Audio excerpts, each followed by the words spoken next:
नीतीश कुमार की अगुवाई में हम लोगों ने विकास के हर एक जगह पर काम किया गया है, चाहे वो रोड हो, चाहे नाला हो, चाहे किसी भी तरह हो। समाज में हर तबके के लिए कोई भेदभाव के साथ नहीं, नीतीश कुमार पूरे समाज के लिए एकजुट से काम करते हैं। परिवारवाद तो वही बोलते हैं, वही लोग जो बोल रहे हैं जो अब खुद अपने परिवारवाद करते हैं।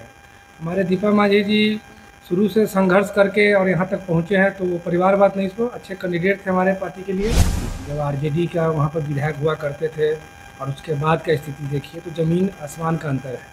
नमस्कार, आगाज एक्सप्रेस देख रहे हैं। आज हम मौजूद हैं हिंदुस्तान आवाम मोर्चा के पार्टी ऑफिस में और हम बात करेंगे हिंदुस्तान आवाम मोर्चा के प्रदेश महासचिव अविनाश सिंह से कि उनका क्या कहना होगा जिस तरीके से इमामगंज में दीपा मांझी, जो जीतन राम मांझी की बहू है, 50,000 से ज़्यादा वोटों से अपनी जीत हासिल करके इमामगंज में एक बार फिर से मांझी परिवार की तरफ जो है ये सीट का झुकाव देखने को मिल रहा है। तो आइए इस वीडियो के जरिए जानते हैं कि उनका क्या कहना है इस बात। हम पार्टी के लिए एक बहुत ही बड़ा विजय का समय है। 50,000 ज्यादा से वोट से दीपा मांझी की जीत हुई, इस पे आपका क्या कहना है? हमारी पार्टी का जीत तो पहले से इमामगंज हमारा सीट था और हम अपने सीट को जीत के लेके आश्वस्त है कि हमारे हिंदुस्तानी आवाम मोर्चा के कार्यकर्ता दिन रात मेहनत किया और हमारी पार्टी ज़मीनी स्तर पर मेहनत करते हैं, जिस पर हम लोग को अपनी मेहनत पर पूरा भरोसा रहता है। तो जीत के लेके हम लोग पहले ही से आश्वस्त हैं। कहा जा रहा था कि एक परिवारवाद है, बढ़ावा दे रहे हैं। पहले जीतन राम मांझी, फिर उनकी बहू दीपा मांझी को चुनावी मैदान में खड़ा कर दिया, परिवारवाद को बढ़ावा दिया जा रहा है। परिवारवाद तो वही बोलते हैं, वही लोग जो बोल रहे हैं जो अब खुद अपने परिवारवाद करते हैं।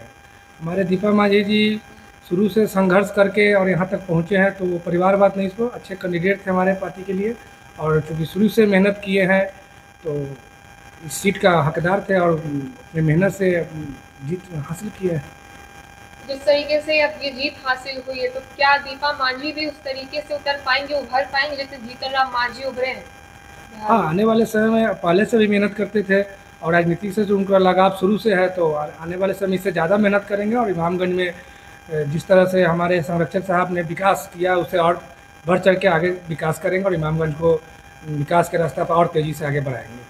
बिहार उपचुनाव की बात करें तो एनडीए सरकार की इस बार पकड़ चारों सीट पर देखने को मिली है। पहले राजद की 3 जगहों पे पकड़ थी, अब एनडीए चारों जगह पे अपना हथियार पूरे तरीके से कब्जा करता हुआ दिखाई दे दिया। तो इस पे आप क्या बोलेंगे? इसमें हमारे एनडीए का एकजुट कहिए और ज़मीनी स्तर पर एनडीए में जितने भी पार्टी हैं सभी ज़मीनी स्तर पर काम करते हैं और पार्टी की तरह नहीं कि हाँ हवा में तीर मारने वाला काम होता है। यहाँ जो भी होता है ज़मीनी स्तर पर हकीकत में काम होता है और माननीय नीतीश कुमार की अगुवाई में हम लोगों ने विकास के हर एक जगह पर काम किया गया है, चाहे वो रोड हो, चाहे नाला हो, चाहे किसी भी तरह हो। समाज में हर तबके के लिए कोई भेदभाव के साथ नहीं, नीतीश कुमार पूरे समाज के लिए एकजुट से काम करते हैं। वही देखा जाए तो झारखंड में एनडीए सरकार गिरता हुआ नजर आ रहा है, इस पे आप कुछ बोलेंगे? झारखंड खैर जहाँ पर एनडीए की हार वहाँ तो समीक्षा होगा। फिर देखिए महाराष्ट्र में भी हम लोग प्रचंड बहुमत हासिल किए हैं और वहाँ भी एनडीए की सरकार बनने जा रहा है। तो होता है चुनाव में कहीं जीत कहीं हार तो लगा रहता है। ग्राउंड रिपोर्ट्स की अगर बात करें तो कुछ समय पहले की एक रिपोर्ट आई थी जिसमें कहा गया था कि इमामगंज के कुछ ऐसे क्षेत्र में जीतन राम मांझी का जो कार्यक्रम था, कार्यकाल था, वो पूरे तरीके से सही नहीं था। कई क्षेत्रों में उनकी पहुंच नहीं जा पाई, कई क्षेत्रों में विकास का काम नहीं हो पाया। तो क्या अब हम पार्टी पहले से भी ज्यादा उस चीज में बढ़ चढ़ के लेगी या जीतन राम मांझी की तरह ही कई क्षेत्रों में काम देखने को नहीं मिले? हमारे पार्टी के संरक्षक साहब जब से वहाँ विधायक बने और उससे पहले की स्थिति जब आरजेडी का वहाँ पर विधायक हुआ करते थे और उसके बाद का स्थिति देखिए तो ज़मीन आसमान का अंतर है।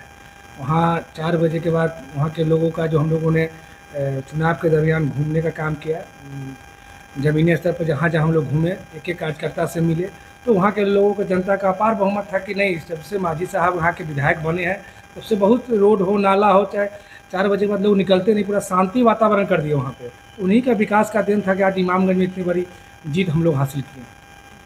जैसा कि आपने सुना कि इमामगंज में एक बार फिर से दीपा मांझी, जो कि जीतन राम मांझी की बहू है, पहले जीतन राम मांझी अब दीपा मांझी, मांझी परिवार ने एक बार फिर से कमान संभाल लिया है इमामगंज का।